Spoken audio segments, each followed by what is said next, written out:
अमर astrology में आपका स्वागत है दोस्तों। मैं हूं अमर सिंह चौहान। आज एक हम नया विषय ले रहे हैं और विषय का शीर्षक है अमावस्या दोष। अमावस जो होती है उसका एक दोष बनता है कुंडली में, और अमावस्या दोष कुंडली में जब लगता है जब एक ही घर में सूर्य और चंद्रमा बैठे हों। जैसे कि विदित है, चंद्रमा भी रोशनी देता है सूर्य के रोशन प्राप्त करके। सूर्य तो खैर रोशन है ही, जब दोनों साथ में आ जाते हैं तो चंद्रमा की रोशनी ख़त्म हो जाती है। तो जैसे कि हमें मालूम है, चंद्रमा जब रोशन नहीं होता है तो उसको हम अमावस बोलते हैं। सूर्य और चंद्रमा जब आमने सामने घरों में होते हैं तो पूर्णिमा होती है। तो पूर्णिमा में पूरी कुंडली चमत्कृत होती है और दोनों तरफ से रोशनी मिलती है पूर्णिमा में।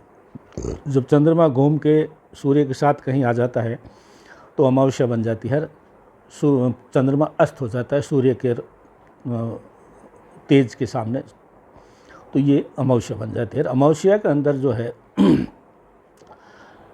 अस्त जब चंद्रमा होता है तो उसमें क्या होता है कि मूड और मन खराब हो जाता है। जैसे कि हम जानते हैं, सूर्य जो है आत्मविश्वास, आत्मबल और तेज का सूचक है, और चंद्रमा जो है मन, मूड और विचारों का सूचक है। जब तेज आत्मविश्वास के सामने जब अस्त चंद्रमा हो जाता है तो चंद्रमा का मूड और मन खराब हो जाने की वजह से चंद्रमा एक तरह से शक्तिहीन हो जाता है। जब चंद्रमा शक्तिहीन हो जाएगा, मन शक्तिहीन हो जाएगा, मूड शक्तिहीन हो जाएगा, तो आदमी के काम करने के और उसके अंदर इच्छा शक्ति वैसे ही कम हो जाती है। ये इसका मोटे रूप में कहते हैं। सूर्य मेष, सिंह और धनु राशि में बहुत ही बलवान होता है, क्योंकि ये तीनों ही अग्नि तत्व की राशि है। सूर्य खुद अग्नि है, मेष और सिंह और धनु ये भी अग्नि तत्व की राशि है। तो सूर्य इन राशियों में और भी बलवान हो जाता है। तो इन राशियों में सूर्य जब और बलवान हो जाएगा तो चंद्रमा और भी ज़्यादा कमज़ोर हो जाता है। इन राशियों में ज़्यादा नुकसान होता है चंद्रमा को अस्त होने से। और चंद्रमा वृश्चिक राशि में नीच का होता है, तो जब वृश्चिक राशि में भी चंद्रमा आता है तो और भी ज़्यादा कमज़ोर हो जाता है। ये इनके दोनों के लक्षण और उपयोगिता देखी हमने।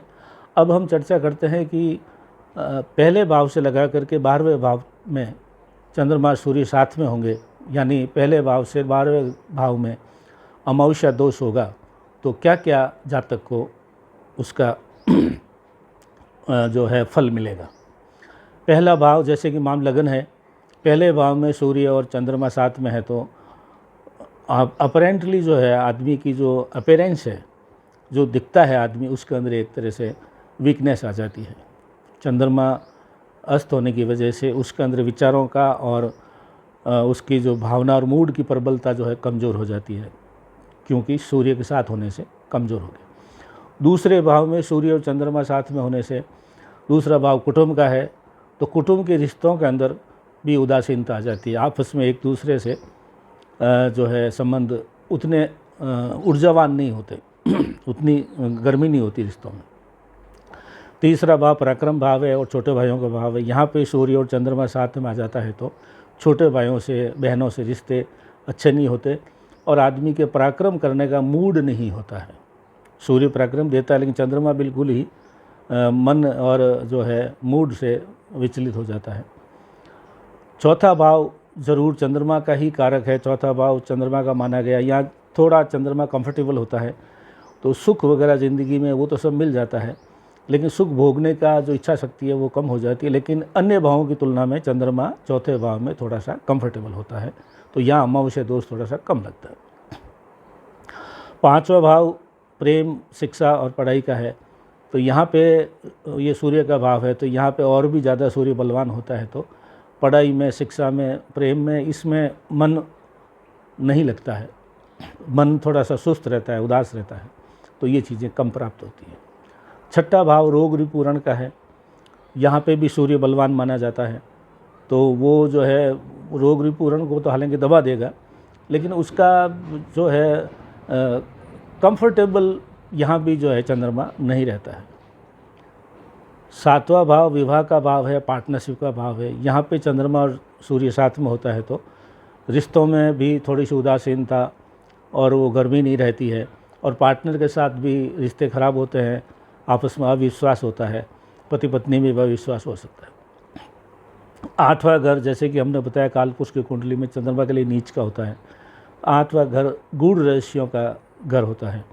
यहाँ पे अगर अमावस्या दोष बनता है, चंद्रमा और सूर्य साथ में हो, तो गूढ़ रहस्य, तो जब मन ही खराब होगा तो गूढ़ रहस्यों को प्राप्त करना बहुत ही मुश्किल हो जाता है। 9th हाउस में सूर्य और चंद्रमा साथ में हो, ये भाग्य भाव होता है।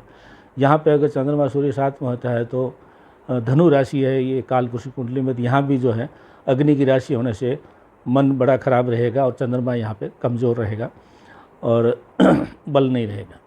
10वां घर भी सूर्य कारक है। यहाँ पे 10वां घर नौकरी का, रोजगार का है, तो यहाँ भी अमावस्या दोष होने से, सूर्य और चंद्रमा साथ होने से नौकरी करने में, पदोन्नति में, काम करके बॉस को दिखाने में या अपने काम को हाईलाइट करने में उतनी इच्छा शक्ति नहीं होती है, तो नौकरी में भी इसमें यहाँ पे लाभ कम मिलता है। 11वां घर आमदनी का है, इनकम का है, तो इस 11वें भाव में भी जो अगर आपके चंद्रमा और सूर्य साथ में है तो आमदनी, इनकम ठीक है, आ रही है, उससे गुजारा कर रहे हैं, लेकिन उसको बढ़ाने का, उसके अंदर और भी जो एक्स्ट्रा माइलेज देने की जो प्रवृत्ति होती है वो ख़त्म हो जाती है मन ठीक नहीं होने से। 12वां घर वैसे भी रहस्य का है, खर्चे का है। 12वें घर में अगर सूर्य और चंद्रमा साथ में है तो वहाँ भी जो है चंद्रमा सूर्य साथ में होने की वजह से 12वें घर के अंदर अगर आपको आध्यात्मिकता या कुछ इस तरह की चीज़ें करनी है तो वहाँ पे मन ही नहीं रहेगा आपका करने का, क्योंकि चंद्रमा अस्त होता है। तो ये 1 से 12 घर तक के हमने परिणाम देखे, फल देखे, और इस तरीके से मोटे तौर पे सूर्य और चंद्रमा साथ में होने से, कुंडली में अमावस्या दोष होने की वजह से, मन खराब होने की वजह से उन चीज़ों का पूरा फल लेने की न तो फल मिलते हैं, न फल प्राप्त करने की इच्छा शक्ति होती है। उपाय की अगर बात करें तो उपाय ज़रूर इसमें कुछ है। एक तो चंद्रमा में मोती डाल के गले में धारण करें, पहला उपाय तो यह है। और चंद्रमा का बीज मंत्र आप पढ़ें तो उससे चंद्रमा को बल मिलेगा, और चंद्रमा और मोती से भी चंद्रमा थोड़ा सा ठीक होगा तो ये जो अमावस्या दोष है उसके परिणाम कुछ कम हो जाएंगे। तो आज बड़ा अच्छा इम्पोर्टेंट जो है अमावस्या दोष के बारे में हमने चर्चा की। दोस्तों, आप अपने कुंडली में भी विश्लेषण करना चाहें तो किसी विद्वान ज्योतिषी से हमारे से चर्चा करें, जिससे हम आपको इसके बारे में बता सकें। हमारे एस्ट्रोलॉजी को लाइक करें, सब्सक्राइब करें, जिससे हम और भी अच्छी वीडियो बना करके आपकी सेवा में पेश कर सकें। आज इतना ही, धन्यवाद।